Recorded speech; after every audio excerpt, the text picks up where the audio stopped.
A2 Media Product Evaluation by Ali Higgs.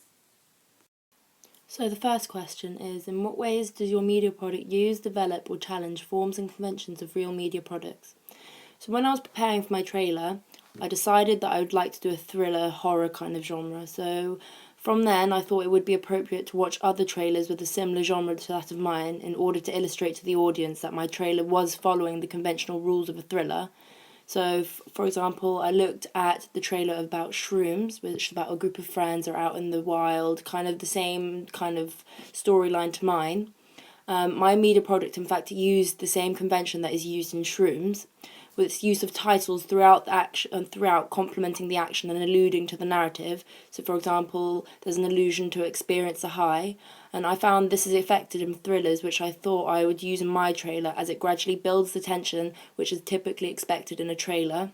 So in my trailer, I alluded to the narrative. So, for example, just a normal group of friends, and then a pause, a bit of action, didn't expect the worst, pause, and then some action. And I felt this kind of really just prepares the audience and builds the tension up.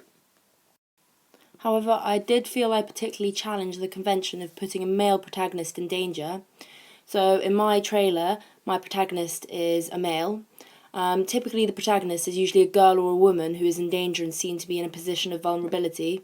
However, my protagonist is in fact a young teenage boy whom you wouldn't assume would result in being in the most danger, especially as there were female characters around him. Another way where it could be seen that I'm actually challenging the conventions of real media products, for example, the convention of a horror, is the fact that at musky daylight things start to go very wrong and danger is fast approaching in my trailer. However, in Shrooms, Blair Witch Project, Paranormal Activity, most of the tense and frightening action takes place in the dark, which is a key thriller and horror motif. However, I felt the duskiness of the sky and the mise-en-scène of the trees and the forest complement each other and have that spooky effect, as you can tell by the surroundings that the setting is in fact very isolated. And having the beginning of it all going wrong when it's at dusk leads the audience up and prepares them to expect the worst at night.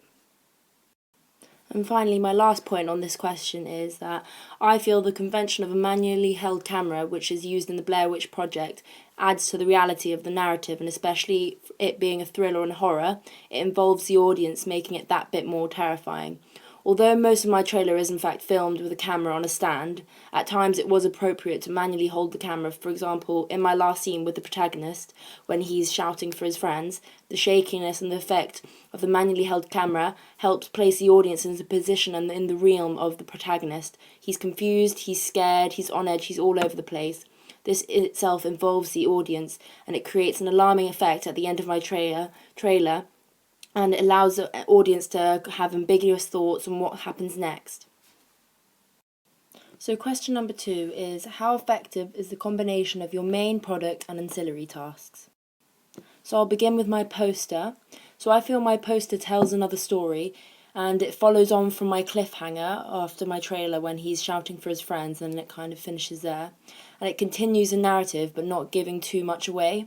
So it emphasises the genre of horror and a thriller, especially with the colour conventions of black and white, and they really contrast well.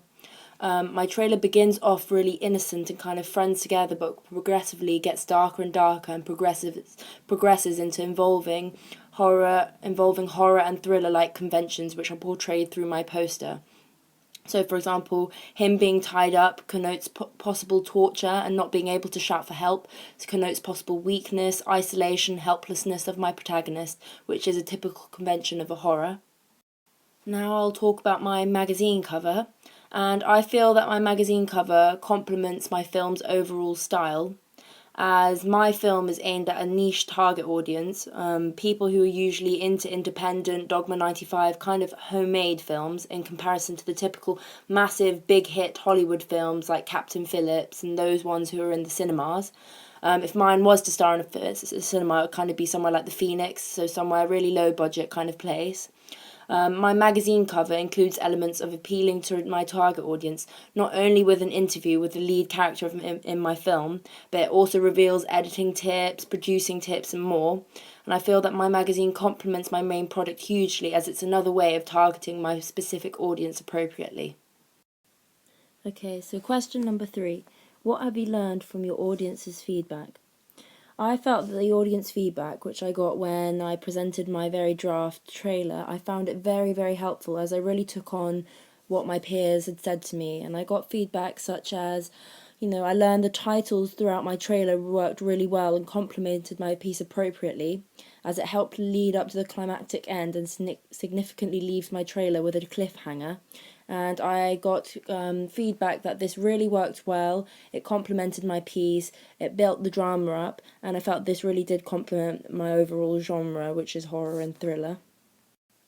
In my feedback, I also learned that the quick cuts were also very effective, especially near the beginning, as it creates an eerie and uneasy atmosphere about the piece, so the audience already has an idea of maybe what to expect, as something just doesn't really feel right. The quick cuts just show that something is trying to get to somewhere.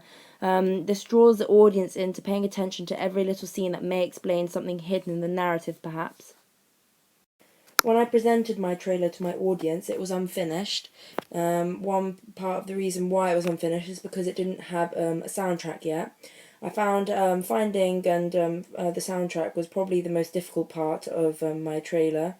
But I learned from my audience feedback that in order to complement and conform to the style of my trailer, which is that of a kind of, quite homemade kind of feel to it, similar to kind of Blair Witch Project. Therefore, in order to conform to that kind of style, I shouldn't use a big Hollywood soundtrack, which is really climactic and dramatic and quite typical of what you find in Hollywood films. In fact, I would have to make my music or find something online that's quite simple but kind of gradually builds up by the end and builds up the pace. So from my audience feedback, I learned that this would actually be really effective and really suit my trailer instead of having a Hollywood soundtrack. So question number 4 is, how did you use media technologies in the construction and research, planning and evaluation stages? So for me, media technologies actually played a huge role in the construction and research, planning and evaluation stages. So in my research and planning stages, I actually used YouTube for film to look at several trailers for film inspiration. So on YouTube, I actually viewed several trailers and made notes on their conventions and narratives. And I also used YouTube in order to learn tips on how to use iMovie and Adobe Photoshop, as I was still quite untrained, more so with Adobe Photoshop, as I had used iMovie last year for my opening sequence. And so I was still quite untrained on how to use Adobe Photoshop specifically. Both these softwares actually played a huge and important role in my ancillary tasks and the development and creation of my trailer. And so it was important to assure myself on the correct ways on how to use these softwares and make the most of them. So iMovie, of course, I used iMovie for editing and cutting my footage together into a narrative sequence. However, I was quite familiar with iMovie, although I did just touch up on how to use it and what things I could actually do to improve. So that also played a huge role in my construction, mainly my construction stage. In the evaluation stage, I actually used an iPad app called Explain Everything, of course, to create this presentation and this evaluation. And I also did need to use YouTube again to watch how to use this app, as it was completely new to me and it was quite tricky to master. But after mastering it, actually came quite naturally, and it really did work well and worked how I wanted to. Another software I actually had to use was an application on the laptop called Audacity. Audacity is where you can merge and make your own soundtrack with sounds that you find. So I use sounds of this website called Freesound, and sounds that are actually already on the laptop. I found this probably the most tricky out of everything, because it was completely new to me, and I didn't know much about how to make sound and how to make soundtracks. So what I had to do is I had to put my sound on there, and I could copy and paste sound, cut it, merge it. It took me quite a while actually to do this, but after a while it actually worked really well for me, and it was perfect in making my soundtrack, as although I used sounds, I tried to go for the less Hollywood kind of sounds, and more sounds that sound quite homemade. So for example, at the beginning I used a kind of twanging of the guitar at the beginning, and then tried to build up the pace. At the end I used kind of bang kind of sounds, but I tried to make them as less Hollywood as possible.